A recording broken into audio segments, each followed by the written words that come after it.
Kita ambil satu contoh, kita ambil beberapa contoh ya. Kita ambil contoh yang pertama adalah kisah tentang Rabi'atul Ra'yi Ibn Abdul Rahman Ibn Farrukh. Kisahnya adalah pada zaman dari Abbasiyah, Khalifah pada waktu itu menugaskan Abdul Rahman Ibn Farrukh untuk kemudian bertugas ya, dari Khalifah untuk kemudian pergi ke suatu negeri. Kisah ini masyhur. Kisah ini sering kita suara. Oke, suara. Baik. Jadi ketika itu Abdul Rahman Ibn Farrukh ini kemudian meninggalkan istrinya dalam keadaan hamil, ya, keadaan hamil. Kemudian dia berpesan sama istrinya, wahai istriku, aku tinggalkan beberapa uang ini untuk kamu pakai biaya kehidupanmu sehari-hari dan biaya untuk membesarkan anakmu. Maka kemudian berangkatlah Abdul Rahman bin Farrukh. Qadarullah, ternyata perjalanan tugas beliau tidak hanya setahun 2 tahun, ya. Namun berlangsung lama hingga sampai 26 tahun namanya. Sehingga dalam waktu 26 tahun itu dia tinggalkan istrinya dalam keadaan hamil pada waktu itu. Singkat cerita, kemudian Abdul Rahman bin Farrukh itu kembali ke Madinah, kembali ke Madinah. Maka dia cari rumahnya yang dulu, ketemulah rumahnya yang dulu dia tinggalnya. Kemudian dia ketok pintunya, dia ucapkan salam, yang keluar dari rumahnya seorang pemuda. Maka ditanya oleh Abdul Rahman bin Farrukh, siapa kamu? Saya adalah penghuni rumah ini. Abdul Rahman bin Farrukh mengatakan tidak mungkin, ya. Yang ada dulu hanya saya dan istri saya, tidak ada orang lain. Terus anaknya pun kemudian membantah, tidak, ini rumah saya. Nah, terus kamu siapa? Saya punya rumah ini. Kata anaknya, tidak, yang punya rumah ini ayah saya sudah lama pergi, sudah tidak ada. Terjadilah perdebatan antara bapak dan anak ini. Maka kemudian ibunya pun keluar, yakni istri dari Abdul Rahman bin Farrukh pun keluar. Maka kemudian dikatakan oleh istrinya, wahai anakku, ini adalah ayahmu yang dulu pergi meninggalkan ibu dalam keadaan hamil. Dan mengatakan, wahai suamiku, inilah anak yang dulu waktu kamu pergi dalam keadaan hamil, sekarang sudah besar. Maka kemudian kumpullah keluarga ini dengan kebahagiaan. Kemudian pagi harinya subuh, Abdul Rahman bin Farrukh sholat subuh di masjid Madinah. Selesai sholat subuh, kemudian dia mendapati satu halaqah pengajian yang ramai didatangi oleh jamaah pengajian, dan jamaah pengajiannya tidak tanggung-tanggung. Jamaah pengajiannya adalah jamaahnya para ulama, ya. Ada tanda khusus, mereka memakai surban yang biasa dipakai oleh para ulama. Dari jauh Abdul Rahman bin Farrukh tidak tahu kalau itu anaknya, karena saking penuhnya jamaah pengajian. Maka dia tunggu di tiang masjid. Sebelum pengajian itu selesai, dia pun pulang ke rumah. Kemudian dia tanya sama istrinya, wahai istriku, tadi habis sholat subuh, saya lihat ada pengajian, banyak sekali yang hadir dalam pengajian tersebut. Dan saya melihat yang hadir adalah para ulama. Pastilah yang isi itu adalah seorang ulama. Kemudian istrinya bilang, wahai suamiku, apa pendapatmu seandainya uang yang dulu kamu tinggalkan untuk saya membesarkan anak yang dalam kandungan tersebut, saya tukar dengan orang yang isi dalam pengajian tersebut. Apa kata suaminya? Wahai istriku, jangankan uang yang dulu saya tinggalkan untukmu, seandainya saya mempunyai harta sebanyak bumi ini, sebanyak dunia ini, saya akan tukar dengan orang yang isi pengajian tersebut. Maka ibunya mengatakan, ketahuilah wahai suamiku, dialah anakmu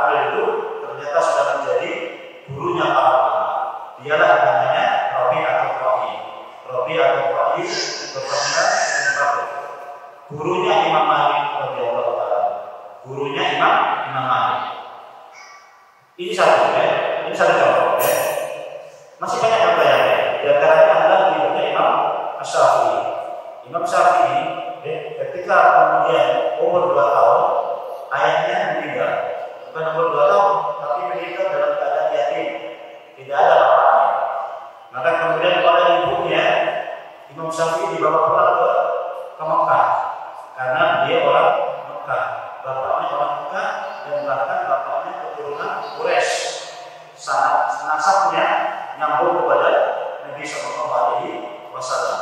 Nasabnya nyambung sampai ke Nabi, ke kakeknya Nabi Shallallahu Alaihi Wasallam, yakni Usaid bin Hilal. Di bawah umur 2 tahun. Bayangkan perjalanan dari Gaza, ini dari Gaza sekarang ini ke Palestina menuju ke Mekah, perjalanan darat pada waktu itu. Kita bisa bayangkan berapa lama perjalanan tersebut. Mungkin hampir 1 bulan sampai kemudian 2 bulan perjalanan memakai onta. Bagaimana jalannya kita bisa bayangkan sendiri. Namun demi pendidikan Imam Syafi'i, dia harus bawa bekalnya yang masih kecil tersebut pulang ke Mekah. Kenapa? Mekah tempat lahirnya dan Mekah adalah tempat Nabi Shallallahu Alaihi Wasallam lahir. Dan di Mekah banyak para ulama, banyak para sahabat yang tinggal di Mekah. Maka kemudian ibunya berinisiatif bawa pulang ke Mekah. Maka dibawalah Imam Syafi'i ketika umur 2 tahun itu pulang ke Mekah. Dididiklah Imam Syafi'i, diarahkanlah Imam Syafi'i sampai kemudian beliau menjadi seorang imam besar. Sudah 2 contoh bagaimana kemudian seorang perempuan, seorang muslimah dengan tanpa didampingi oleh suami bisa kemudian melahirkan ulama besar. Yang satu Rabi'atul Ra'yi, gurunya Imam Malik, yang satu Imam Syafi'i. Belum lagi kita bicara sahabat yang lain atau guru yang lain, yakni Sufyan ibn Uyainah. Sufyan ibn Uyainah, seorang ahli hadis. Bahkan kemudian para ulama mengatakan Amirul Mukminin fil hadis. Beliau tinggal di Madinah, beliau tinggal di Mekah. Beliau juga dididik seorang diri oleh ibunya tanpa ayah. Jadi tanpa suami. Ibunya bilang, wahai Sufyan bin Uyainah, bergurulah kamu, gak usah memikirkan biayanya. Nanti ibu akan kerja menjahit. Dari hasil kerja jahitan ibu ini, saya akan pakai untuk membiayai. Yang penting kamu belajar, yang penting kamu menuntut ilmu. Untuk biaya nanti ibu yang akan menjahit, dari hasil jahitan itu semuanya untuk biaya. Pergilah Sufyan bin Uyainah kepada gurunya dan dibiayai dengan ibunya dengan biaya dari hasil menjahit. Jadilah dia seorang ulama besar, Sufyan bin Uyainah. Ini paling tidak 3 contoh yang menunjukkan betapa besar peran seorang muslimah, betapa besar peran seorang ummahat dalam kemudian menjadi anaknya, sehingga anaknya menjadi seorang ulama besar. Yang justru menjadi hebat bagi kita adalah semua dilakukan tanpa didampingi suami. Semua dilakukan tanpa didampingi oleh suami. Bahasa kita single parent, semuanya dilakukan oleh sendiri. Ini hebatnya para ummahat tersebut. Sekarang tentu yang menjadi pertanyaan bagi kita, bagaimana kira-kira tip, trik, resep kita bisa menjadi para ummahat yang seperti itu tadi, apa yang harus kita lakukan sehingga kemudian kita bisa meniru para ummahat tersebut yang bisa kemudian mendidik anak-anaknya sendiri sampai kemudian menjadi ulama besar. Inilah yang kemudian menjadi pertanyaan besar bagi kita, menjadi rahasia besar bagi kita yang harus kita pelajari, yang harus kita ketahui dari para ummahat ataupun para muslimah tersebut. Kalau kemudian kita menilik ataupun mengkaji kenapa kemudian mereka begitu tegar, kenapa mereka begitu kuat. Kalau kemudian kita hidup berkeluarga, hidup bersama-sama dalam kehidupan rumah tangga, maka yang perlu kita evaluasi, bersama, kita evaluasi bersama dalam kehidupan rumah tangga ini adalah yang pertama, kita samakan dulu visi dan misi kita dalam mendidik putra-putri kita semua. Ini harus sama dulu. Antara suami dengan istri harus sama. Kita mau jadikan anak kita ini jadikan apa? Ini kalau nggak ada kesamaan visi dan misi, susah kita menjadikan anak kita yang sebagai apa? Suami pengennya pinter matematika, pinter bahasa Inggris, dan sekolah luar negeri, sukses usahanya. Istri begini masuk pondok pesantren, anaknya hafal Quran, anaknya hafal Quran. Nggak ketemu, sehingga mau daftar SD bingung, berkelahi dulu, beda pendapat dulu. Yang istri bilang sekolah kan sama, suaminya bilang sekolah kan sama. Itu internasional, mahal, bagus, nanti bisa sekolah ke luar negeri. Istrinya bilang nggak usah, kita kesempatan sini saja. Islamnya bagus, nanti diajari tahfidz, diajari tajwid, diajari tafsir, hadis, adab, akhlak, dan lain sebagainya. Nggak ketemu. Kenapa? Nggak sama visi dan misinya. Maka kemudian tidak terlambat bagi kita untuk kemudian mencoba menyamakan visi dan misi kita dalam mendidik anak-anak kita, dalam mengarahkan anak-anak kita semua. Mau kita bawa kemana anak-anak kita yang masih kecil ini, membawa kemana? Maka samakan dulu visi dan misinya. Yaitu apa? Semuanya pengen hafal Quran. Sudah. Kalau kemudian suami istri pengen anaknya hafal Quran, enak nanti. Tinggal nanti ngatur SD-nya di mana, SMP-nya di mana, SMA-nya di mana. Kalau pengen anaknya jadi ulama, kan begitu ya. Kalau pengen anaknya jadi ulama, sudah nanti ngatur. Semua biaya itu nanti diatur sedemikian rupa, diarahkan sedemikian rupa, sehingga anaknya itu jadi seperti apa yang dia cita-citakan. Ini harus dibangun, ya. Ini harus dibangun pertama kali terlebih dahulu, ya. Samakan visi dan misi kita adalah keluarga kita, ya. Ajak ngobrol, ya. Lihat anak kita ini, kira-kira di mana? Sejak kecil sudah kelihatan, ya. Sejak kecil sudah kelihatan bakatnya di mana. Begitu kemudian sudah kelihatan bakatnya di mana, kita sepakati. Anak ini kayaknya pintar masalah hafalannya kuat. Maka segera kemudian kita cari tempat ataupun sekolah yang bisa mendukung hafalannya. Cari tempat, ya, sekolah bagus, kemudian pendidikan agamanya bagus, kemudian juga ilmu dunianya bagus, dapat bahwa penting Al-Qurannya juga kuat. Cari di situ, arahkan di situ. Insya Allah kalau dengan begitu akan ketemu juga, ya, akan ketemu juga. Ini yang pertama, ya. Jadi ini penting untuk kemudian mengarahkan anak-anak kita. Kemudian yang kedua juga yang harus kita samakan. Pertama ini dalam rumah tangga ini, tujuan hidup kita adalah rumah tangga ini. Tujuan hidup kita adalah rumah tangga ini. Sebetulnya yang kita mau tuju dalam rumah tangga ini apa? Kebahagiaan di dunia atau kebahagiaan di akhirat? Oke? Sama-sama kita ingin menyamakan persepsi ini. Yang kita mau tuju, yang mau kita capai itu adalah kebahagiaan di dunia atau kebahagiaan di akhirat. Kalau kebahagiaan di akhirat yang kita mau kejar, yang kita mau capai, maka enak nanti dalam kita menjalani kehidupan rumah tangga ini. Enak dalam menjalani kehidupan rumah tangga ini. Ketika suami kemudian taklim dalam rangka ini didukung oleh istrinya. Kenapa? Sama. Kita punya tujuan yang sama. Apa tujuan yang sama? Kebahagiaan kita di akhirat ini.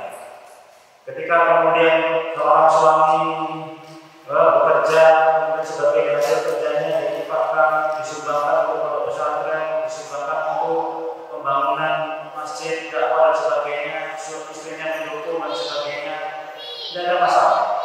Kenapa tidak ada masalah? Karena sama-sama menginginkan kebahagiaan di akhirat.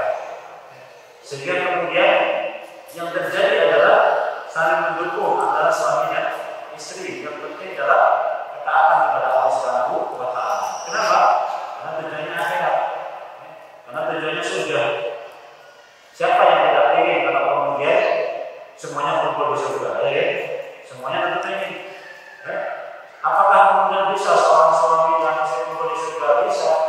Inna ashabal jannati al-yawma fi subuli فَبِرُّهُ وَأَبُوهُ وَأَزْوَاجُهُ فِي بِنَاءٍ عَلَى الْأَرَائِكِ مُتَّكِئُونَ. إِنَّ أَصْحَابَ الْجَنَّةِ الْيَوْمَ فِي سُرُرٍ فَاكِهِينَ.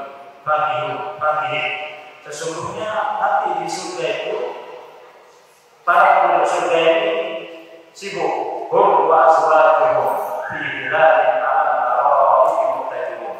Mereka beserta istri-istri mereka atau beserta suami-suami mereka fi dhilalin, di dalam naungan surga Allah Subhanahu wa taala. Bisa kumpul suami istri bisa kumpul di surga asal dengan syarat apa? Semua suami istri mempunyai tujuan yang sama, bahwasanya dia hidup ingin mencari kebahagiaan di akhirat, di dunia dan akhirat tentunya. Inilah kemudian yang harus paling tidak yang harus kita samakan terlebih dahulu, suami dan anak-anak kita, kita samakan persepsi kita membawa kepada anak-anak kita samakan tujuan hidup kita dalam rumah tangga, meraih kebahagiaan di dunia, terlebih lagi kebahagiaan di akhirat. Maka kemudian poin selanjutnya adalah ketika kita sudah mengamalkan persepsi ini, maka apa yang harus kita lakukan dalam kehidupan menjalani kehidupan rumah tangga? Bagaimana kemudian kita menjalani kehidupan rumah tangga ini untuk kemudian bisa mewujudkan dua persepsi tadi. Ini juga masalah penting.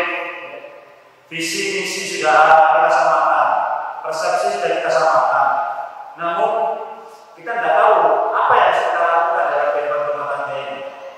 Kita mesti ngapain dalam kehidupan rumah tangga ini? Apa yang harus kita lakukan dalam kehidupan rumah tangga ini? Sehingga visi dan misi kita ini bisa terwujud. Anak-anak kita bisa terwujud sesuai dengan keinginan kita.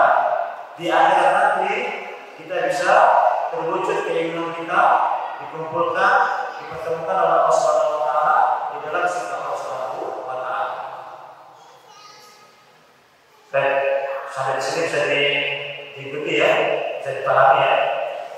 Kemudian poin selanjutnya adalah kira-kira bagaimana kita membangun rumah tangga kita, Kira-kira bagaimana kita membangun kehidupan rumah tangga kita sehingga dua misi tadi itu bisa terwujud, bisa terpenuhi. Yang perlu kita lakukan adalah tentunya muhasabah, Yang perlu kita lakukan adalah muhasabah, introspeksi, evaluasi.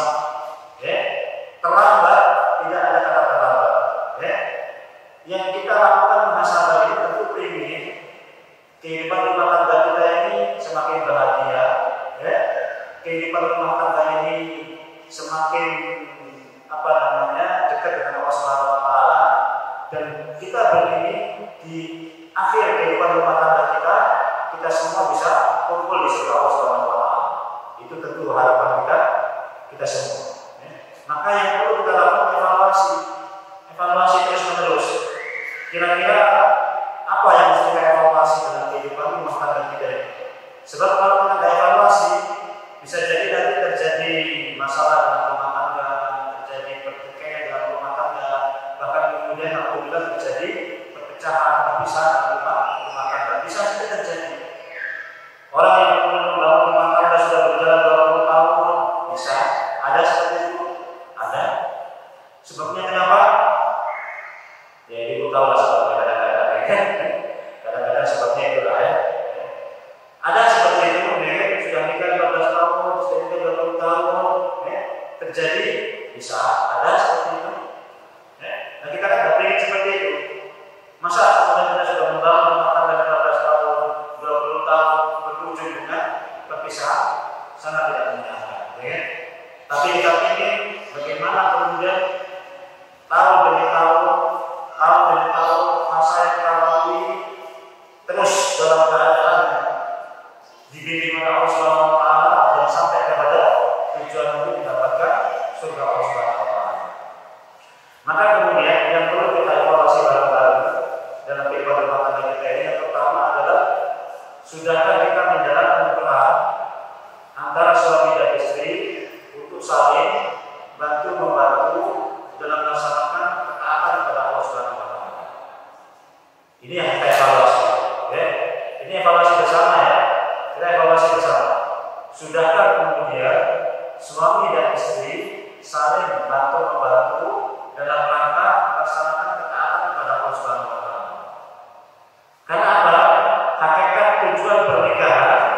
istri membantu suami dalam melaksanakan ketaatan, suami membantu istri dalam melaksanakan ketaatan, sehingga kemudian sempurnalah agama daripada keduanya. Ya. Agama seorang suami tidak bisa sempurna kalau tak dibantu dengan istri. Agama istri itu tidak bisa sempurna kalau tak dibantu oleh suami. Maka kemudian yang harus kita lakukan dalam kehidupan suami istri yang kita evaluasi, sudahkah tujuan pernikahan yaitu saling bantu-membantu dalam melaksanakan ketaatan Allah Subhanahu wa taala ini sudah terwujud di dalam masalah kita. Kalau sudah ada masih kurang maksimal, kita maksimalkan lagi. Kalau belum, kita wujudkan. Karena inilah tujuan pernikahan. Nabi Sallallahu Subhanahu wa taala ketika turun ayat tentang masalah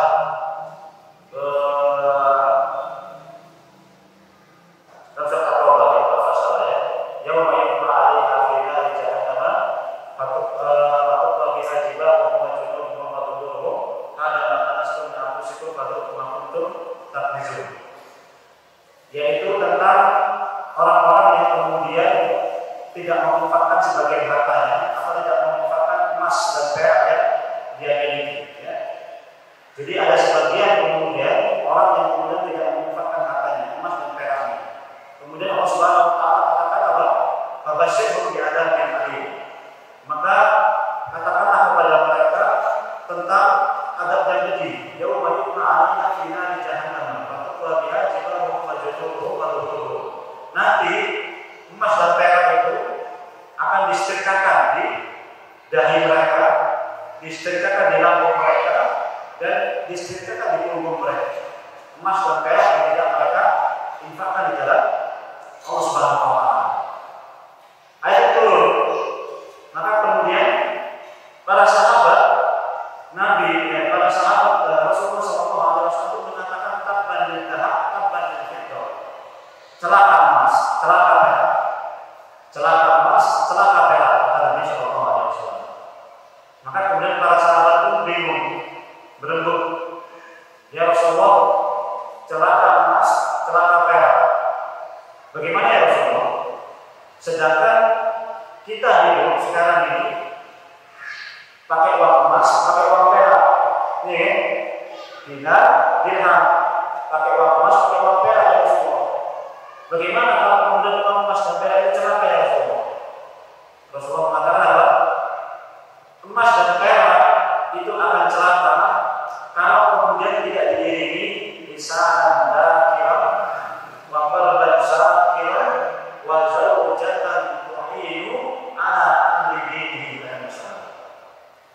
Emas dan perak itu akan membawa celaka dalam kehidupan rumah tangganya kalau kemudian tidak diiringi lisanan dakiran, lisan yang senantiasa berzikir kepada Allah Subhanahu wa taala. Lisan yang senantiasa bakal bangsa kira, hati yang senantiasa bersyukur kepada Allah Subhanahu wa taala. Wa zawjatan tu'inu ala amri dinihi, dan seorang istri yang membantu suaminya dalam melaksanakan ketaatan kepada Allah Subhanahu wa taala. Insya Allah punya uang emas perak tidak akan celaka. Insya Allah punya harta yang melimpah tidak akan membawa kecelakaan. Kalau diiringi dengan lisan dan dzakir, wa qalban syakir, dan diiringi dengan istri yang membantu suami dalam melaksanakan ketaatan kepada Allah Subhanahu wa taala. Masya Allah. Ya. Tentu para jamaah sekalian bisa membayangkan harta banyak, ya, uang melimpah. Kalau kemudian istri tidak membantu suami dalam melaksanakan ketaatan, bahkan kemudian istri tidak dalam rangka melaksanakan kepada Allah Subhanahu wa taala, apa yang terjadi dengan emas dan perak yang dia miliki? Akan membawa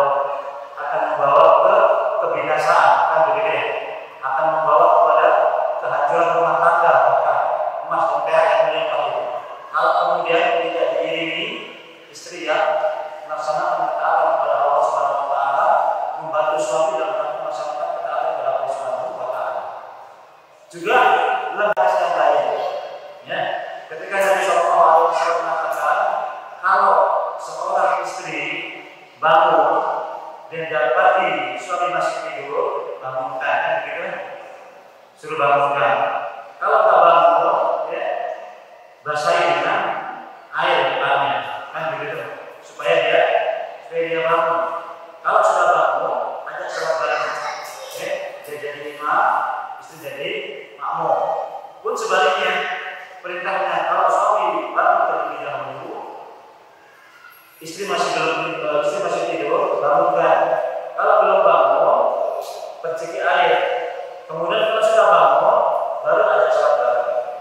Ini bukti, ini dalil bahwasanya kewajiban suami istri adalah dalam rangka melaksanakan ketaatan kepada Allah Subhanahu wa taala. Saling mendukung. Siti Ibunda Ismail ya, Siti Hajar ya, Siti Hajar. Ketika dibawa oleh Nabi Ibrahim ke satu tempat ya, dibawa ke satu tempat, satu lembah yang tidak ada sama sekali tanamannya sama sekali. Tidak ada lagi tanaman-tanaman, tidak ada air, tidak ada buah-buahan. Ditinggal oleh Nabi Ibrahim. Kemudian ditinggal pergi sama Nabi Ibrahim. Dikejar oleh Siti Hajar. Wahai Ibrahim, apakah kau tinggalkan aku sendiri di sini? Nabi Ibrahim tak menjawab. Nabi Ibrahim jalan terus. Dikejar sama Hajar. Wahai Ibrahim, apakah kau tinggalkan aku sendiri di sini? Tidak dijawab sama Nabi Ibrahim. Nabi Ibrahim terus jalan. Dikejar sama Hajar. Wahai Ibrahim, Allahu amarna bihadza. Wahai Ibrahim, apakah Allah yang memerintahkan ini? Terakhir pertanyaannya Hajar. Wahai Ibrahim, Allahu amarna bihadza. Apakah Allah yang memerintahkan hal ini? Nabi Ibrahim menjawab, cuma menganggukkan kepalanya, kemudian pergi. Wahai Ibrahim, kalau memang ini perintah Allah, saya yakin Allah tidak akan menyanyiakan saya. Saya yakin Allah tidak menyanyiakan saya dan anak saya. Pergilah, Allah akan menjaga saya dan anaknya. Itu bukti. Ya, kalau kemudian keduanya sudah sepakat, sudah sama-sama dalam rangka melaksanakan ketaatan kepada Allah.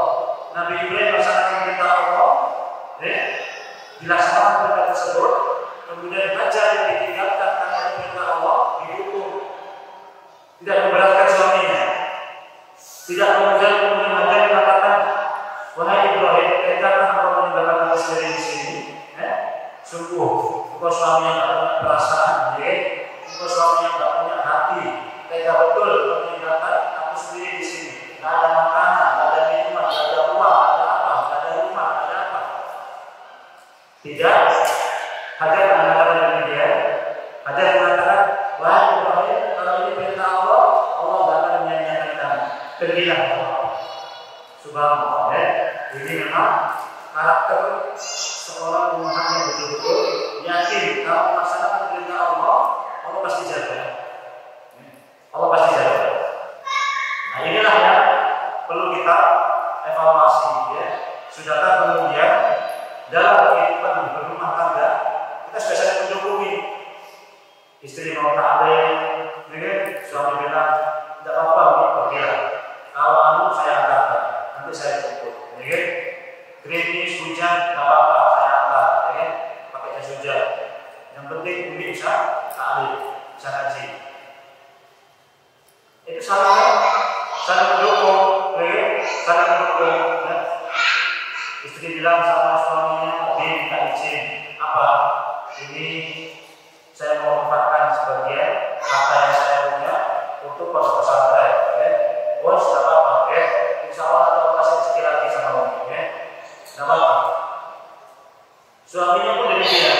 Ketika suaminya pergi taklim, ketika suaminya pergi belajar, ketika suaminya pergi masak dan sebagainya, yang penting dalam rangka ketaatan kepada Allah Subhanahu wa taala, dia mudahkan. Dia mudahkan jalannya, dia mudahkan urusannya. Tidak dia bergerak. Maka kalau ini terjadi dalam kehidupan rumah tangga, Pak insya Allah rumah tangga akan bahagia ya. Pak insya Allah. Yang penting, yang pertama adalah ayat kita hidupkan dalam rumah tangga kita ini saling membantu dalam rangka melaksanakan ketaatan kepada Allah Subhanahu wa taala. Jangan saling memberatkan satu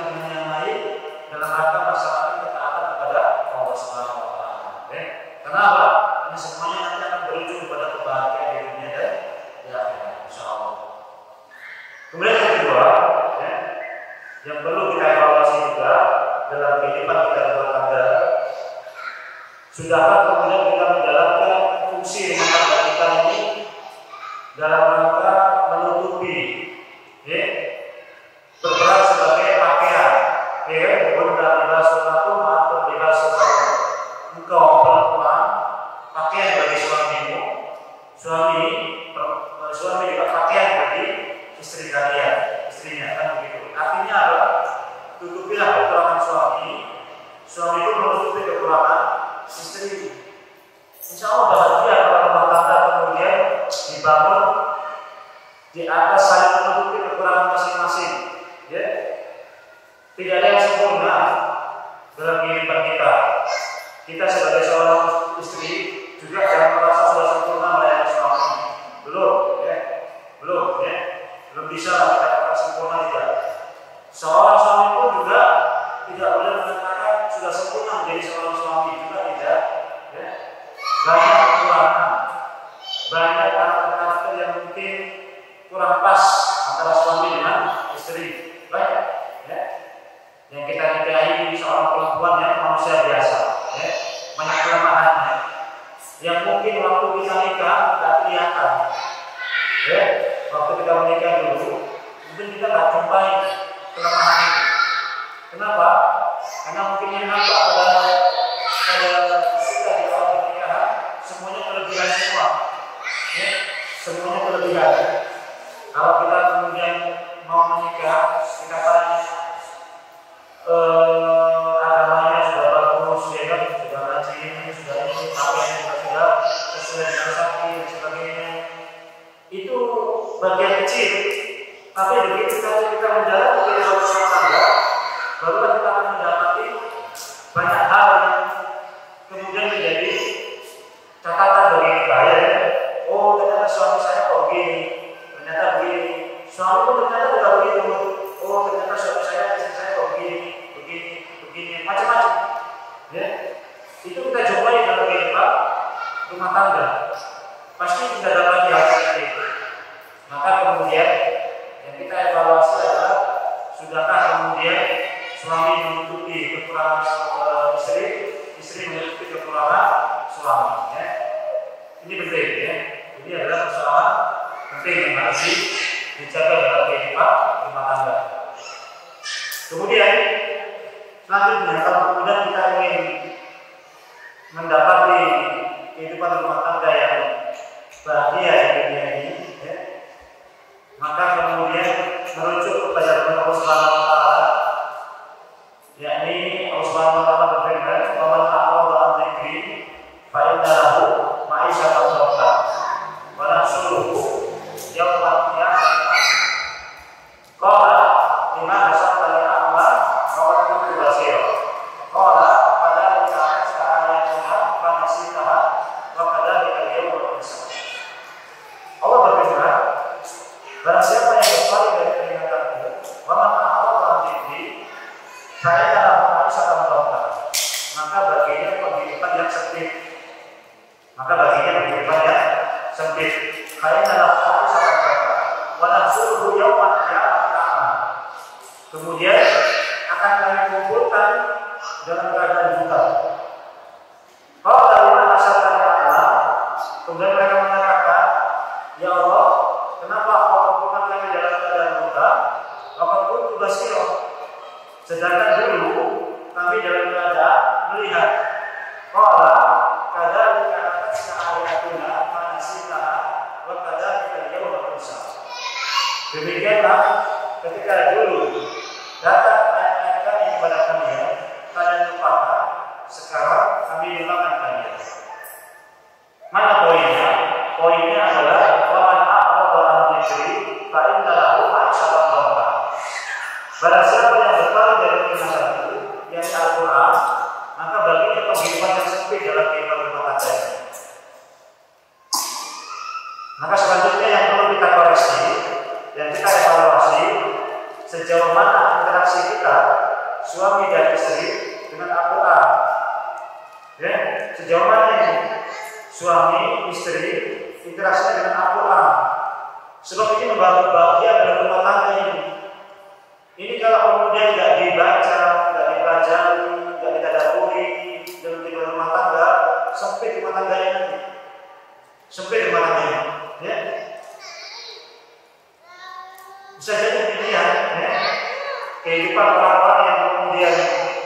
tangganya banyak terjadi percekcokan, perselisihan, bahkan terjadi perceraian dan sebagainya.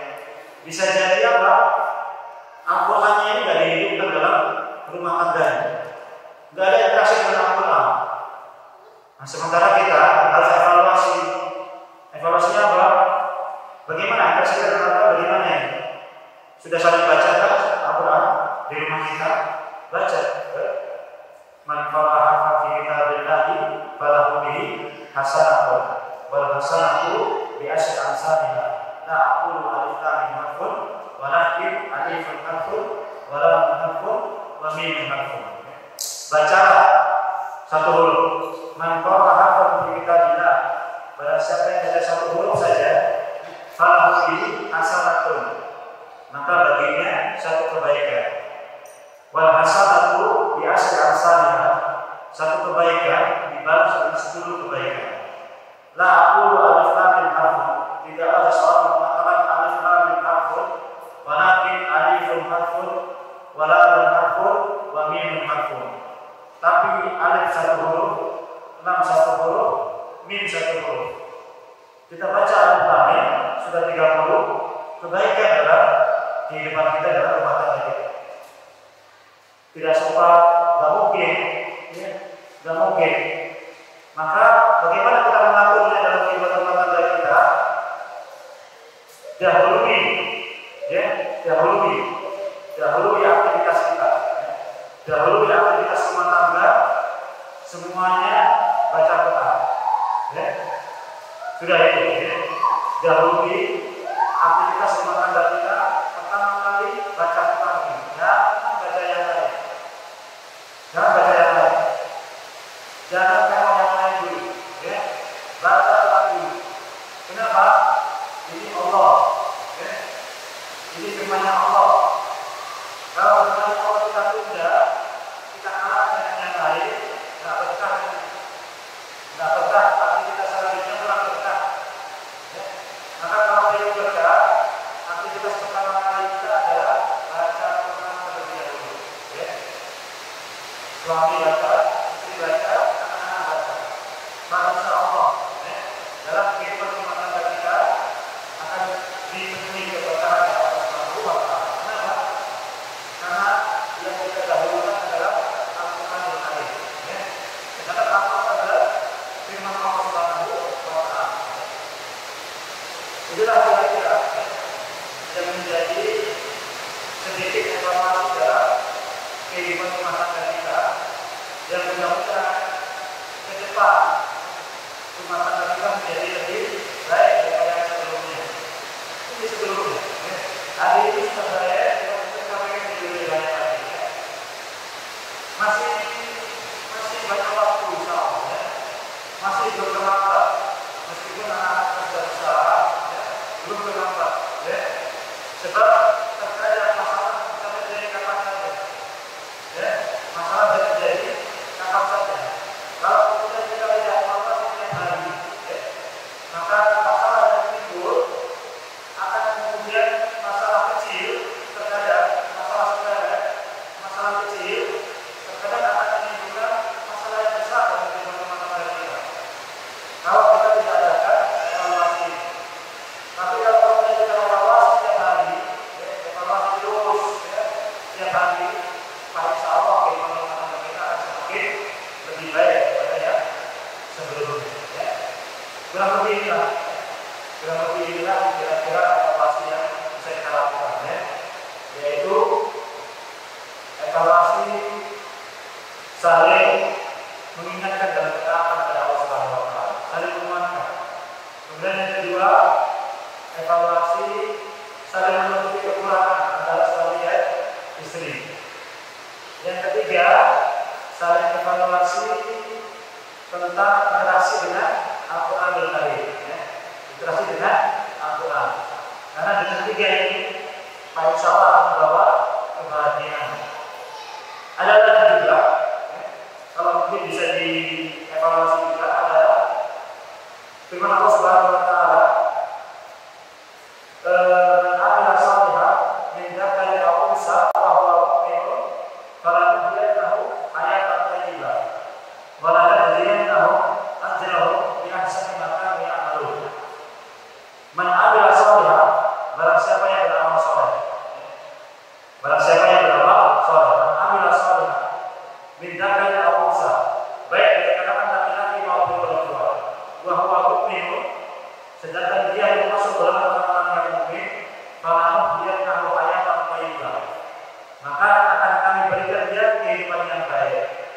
Kehidupan yang baik itu apa? Kehidupan yang tenang, sakinah di dunia ini dan di surga, di akhirat diberikan surga oleh Allah Subhanahu wa taala.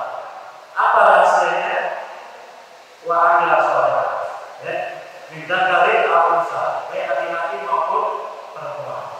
Maka kalau boleh kemudian ditambah, evaluasinya adalah amal soleh, baik laki-laki maupun perempuan.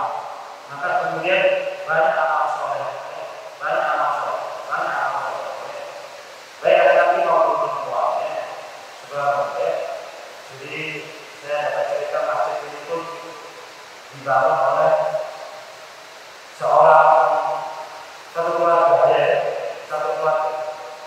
Kalau kemudian satu keluarga sudah membangun satu masjid begini, itu maknanya visi dan misinya sudah sama, ya.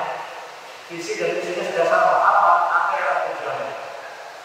Kalau kemudian visi dan misinya tidak sama, nggak mungkin suami kemudian membangun masjid ini tidak didukung oleh istrinya, nggak mungkin.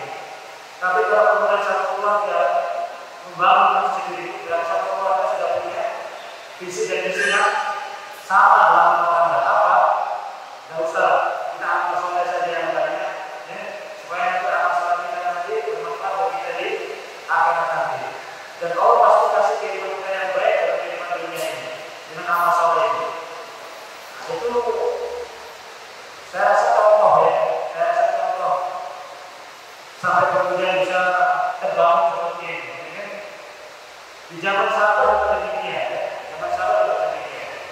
Ada sahabat Abu Jahal juga menginfakkan kebun-kurmanya semuanya, ya. Kebun-kurmanya dikorbankan semuanya, diinfakkan semuanya, tanpa sepengetahuan istri, tanpa sepengetahuan istrinya. Begitu kemudian istrinya dikasih tahu bahwa kebunnya itu sudah diinfakkan semuanya, istrinya malah bilang apa? Robihan baik ya ada, robihan baik ya ada, robihan baik ya ada. Sungguh jual beli yang menguntungkan kayak Abu Darda, sungguh jual beli yang menguntungkan kayak Abu Darda. Tidak protes istrinya, tidak protes. Padahal itu kebun satu-satunya, kebun rumah satu-satunya yang dimiliki oleh keluarga Abu Darda dan istrinya. Tapi Abu Darda kebun rumahnya ini diinfakkan di Nabi Sallallahu Alaihi Wasallam, semuanya diinfakkan. Jadi istrinya tidak punya hak lagi, keluar dari kebunnya, keluar semuanya, keluar, sama anaknya pun keluar, tidak punya rumah, tidak punya tempat tinggal. Kenapa? Semua sudah diinfakkan. Namun istrinya bilang apa? Sungguh perniagaan yang menguntungkan, sungguh perniagaan yang menguntungkan. Ini kalau nggak satu visi, nggak mungkin terjadi, ya. Nggak mungkin terjadi, ya. Tapi kalau sudah sama istrinya, tidak apa-apa. Tanpa sepengetahuan istrinya sekalipun, asal dalam taat kepada Allah didukung oleh istri. Istri itu demikian, meskipun tidak diketahui oleh suami, asal dalam taat suaminya itu dukung, tidak apa-apa. Ya. Nah, kalau sudah begitu, kalau sama enak dalam menjalani kehidupan rumah tangga. Allah Ta'ala, ini mungkin yang bisa kita kaji pada pertemuan kali ini, ya. Mudah-mudahan sedikit nasihat ini membawa manfaat bagi kita semua, menjadikan kehidupan rumah tangga ini kehidupan rumah tangga yang bervisi surga, gitu ya. Rumah tangga yang bervisi surga, rumah tangga yang mempunyai tujuan surga, sebagaimana semboyan yang sering kita tempel di rumah, ini kan, baiti jannati, kan gitu ya. Rumahku adalah surgaku. Maknanya apa? Bagaimana kita membangun rumah tangga ini sampai nanti kumpul di surga, kan begitu. Itu namanya baiti jannati, ya. Rumah di dunia, namun mengantarkan kita ke surga Allah Subhanahu wa taala. Rumah di dunia, namun nanti mengantarkan kita punya rumah di surga Allah Subhanahu wa taala. Itu namanya baiti jannati, ya. Itu sebuah kita. Allah, saya rasa ini bisa sampai pada pertemuan sore hari ini. Kurang lebihnya saya minta maaf.